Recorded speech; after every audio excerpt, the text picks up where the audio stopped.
Trappier, bonjour. Vous êtes président, directeur général de Dassault Aviation. Vous avez une grande particularité chez Dassault Aviation, justement. C'est deux types d'activités différentes, civiles et militaires, qui forment un tout.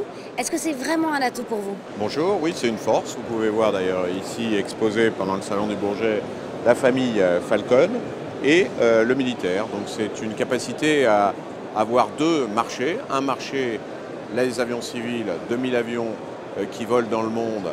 C'est individuel, chaque client a un avion par rapport à l'aviation militaire, qui sont des États, des gouvernements, où on a aujourd'hui 1000 avions qui volent dans le monde. Ça permet d'avoir une complémentarité au sens même des marchés, c'est-à-dire quand le marché civil va bien, des fois le marché militaire peut aller moins bien. Quand le marché militaire va bien, des fois le marché civil peut aller moins bien.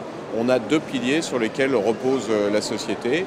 Et cette dualité s'exerce évidemment dans toutes les fonctions de l'entreprise. Ce sont les mêmes ingénieurs, les mêmes compagnons, les mêmes pilotes qui travaillent dans le militaire et le civil. On a un peu l'impression d'une société bicéphale.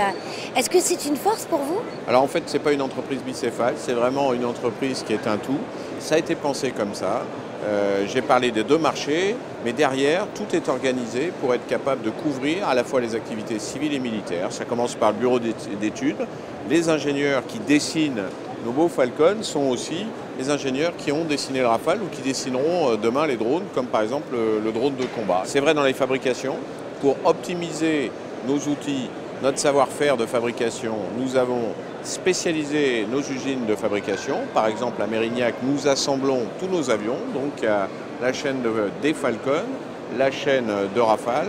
C'est vrai par exemple à Martignas, à côté, toutes les voilures sont faites à Martignas. De la même manière, à Biarritz, à Seclin, à Poitiers, les commandes de vol, qui sont les commandes de vol faites par les mêmes équipes pour nos Falcon comme pour nos militaires.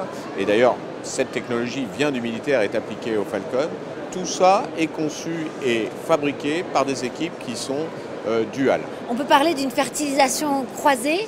Est-ce que vous avez des exemples concrets à nous donner? Oui, on a débuté sur le militaire. C'est de là qu'est partie la technologie dans la reconstruction de la société après la Deuxième Guerre mondiale. Puis les Falcons sont arrivés.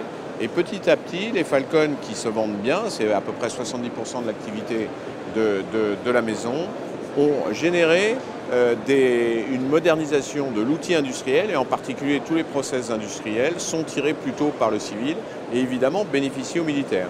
Si je prends les commandes de vol, j'en ai parlé, ces commandes de vol qui ont plutôt été tirées par les militaires tirent aussi la capacité à avoir des très bonnes commandes de vol pour nos avions civils. C'est d'ailleurs unique dans le monde. Aucune autre société qui fabrique des avions business jet n'a cette capacité d'avoir les technologies que nous développons dans le cadre du militaire.